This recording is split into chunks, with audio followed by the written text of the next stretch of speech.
Caalaa Affaarii fi Oromiyaa jidduu namni rakkoo kaa'e, Walloo fi Affaariin jidduu namni rakkoo kaa'e mootummaa Hayila Sillaaseeti. Rakkoon inni kaa'e inni guddaan maal akka godhee qorannaa guddaa tokko gaggeessee ture Ahmaddiin Jabal. Maaltu Bordoddeedhaa fi Somaalee fi Oromoo afaan kaa'e? Maaltu Oromoodha Wallootii fi Affaarii rakkoo afaan kaa'e? Maali rakkoon ammas ta'u quba qabaadhaa warri Walloo, warri Affaar? Affaariin keessaa killee buufatanii amma dura cuucii achi keessaa qaban waan uummata Oromootaas dhukaasu Affaariin fakkaate. Oromoo keessaa cuucii qabu jarri kun warra Oromoo fakkaatee Affaaritti dhukaase yaa'ii itti godhu warra lamaan afaan kaa'u. Kun mootummaa Hayila Sillaasee keessa hojjetame. Ragaan kana hojjetaa zabana Hayila Sillaasee keessa elektirikaal injineeringii namicha maqaan isaa Muhammad jedhamu. Kana Ahmaddiin Jabal kitaaba isaa Itoophiyaa Musliimoch jedhee irratti barreesse. Uffata ifaa Muhammad nama jedhamu. Ahmaddiin Jabal maqaa isaa teessoo isaa barreessee jira. Namni sun hojiirraa akkamitti akka ari'ame maaliif jennaan rakkoon Sumaalee kee rakkoon Affaarii fi rakkoon Kamisee maali rakkoon jennaani calluma jedhiinaan jedhee dubbatee beeke. Yeroo Profeesar Hussein jedhamu dubbii dubbatamte Ahmaddiin Jabal irra deebi'ee kitaaba isaarratti maxxanseera rakkoo hawaasa keenya keessa jiru kaan kana akka qophaatti galtee Walloo duriis azab waggaa 100 meeqa azabamtu kana toftaan isuma kana achi jira isuma sanatu asis jira ilmaan isuma sana abbaanis isuma kana jechuudha maafani kana maal godhanii jidduu Walloo waa tokkoon isin yaadachiisaa sitti Ali ibn Abi Talib fi Muawiyaatu afaan keessa wal ba'e.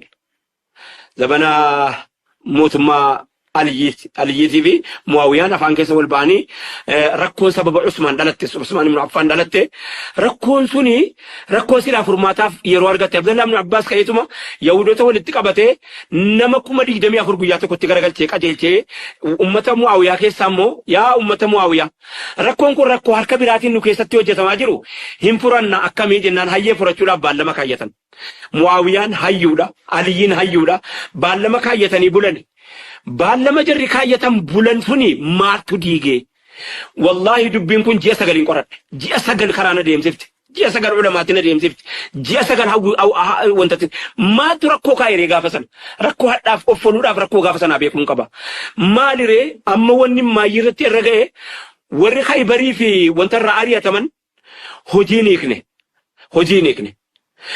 Wanni jarri hojjetan guddoon maal inni wal qoodan inni kaan waraana Muawiyaa keessa ta'a inni kaan waraana Aliyyii keessa ta'a.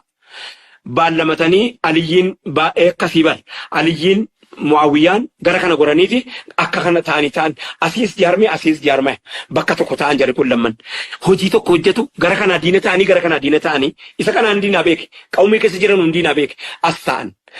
Amma Abdullah ibn Abbas baallamatee boru ganam fanneeti bariitti baanee nama 93 walitti baafneeti araara wal gaafachiifneeti rakkoon kun rakkoo keenya kootiif keetii miti rakkoon kun rakkoo harka biraa hojjetaa jiru miti jedhanii baallamatanii Abdullah ibn Abbas bakka inni baallamatee jirutti maaltu ta'e seeti halkan yeroo sa'aatiin 7 dabarfatu yeroo akkana saabaan baallaman gantu taabi'iin baallaman gantu walii baallamnaan baallamte baallama sana bakkaan ga'achuudhaaf utuu laftiin bariin halkan gaafa sa'aatiin halkan keessaa sa'aan 6 akkana darbu namni hundi rafuu baranii gareen Aliyyii keessaa dhokatanii dhaqanii xiyyaan waraana Muawiyaa lafatti reeban.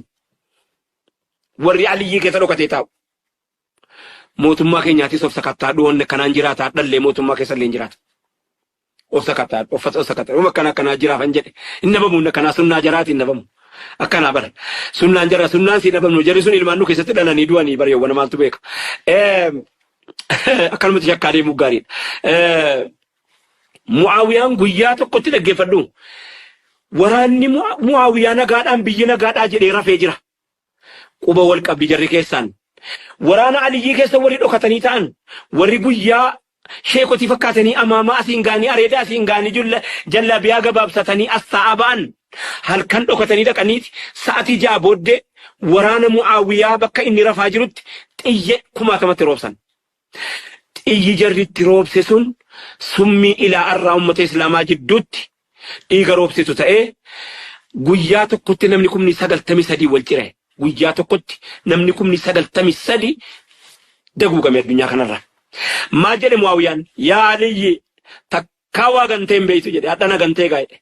Yaa Aliyyi jedhe takkaa lama dubbattee hin beektu hadha lama dubbattee. Shoof yaa Aliyyi takkaa jechi kan kee jecha jettee kaatee lama jettee hin beektu hadha jettee gaa jedhe.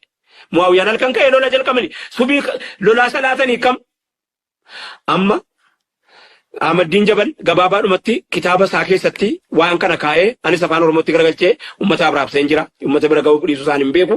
Ammoo dubbiin Affaarii fi Bordoddee fi uummata Harargee, dubbiin Somaalee fi Isaa, dubbiin maaloo fi maaloo achi keessaayyii warri Muawiyaa rukute sun jira laa. Gara kanas warra Muawiyaa rukute sana jira. Achis warra Muawiyaa rukute jira. Affaar koo qubana qabaadhu. Affaar wal beeyinaa qubana qabaadhu. Ila akka kanatti qubana qabaadhu. Isaatis qubana qabaadhu.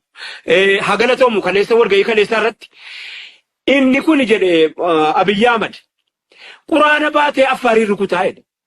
Dhugaasaati. Inni sunis Quraana baateeti Oromoo rukutaa jedhe. Inni maal maqaan isaa Affaarii Quraana baatee dhaqee uummata Walloo rukutaa jedhe. Inni Bordoddee Quraana baatee dhugaasaati. Maaliif jennaan qawmii Muawiyaati kaa. Nu keessatti guddifatanii jiran waggaa 150 jechuun laaftuu miti.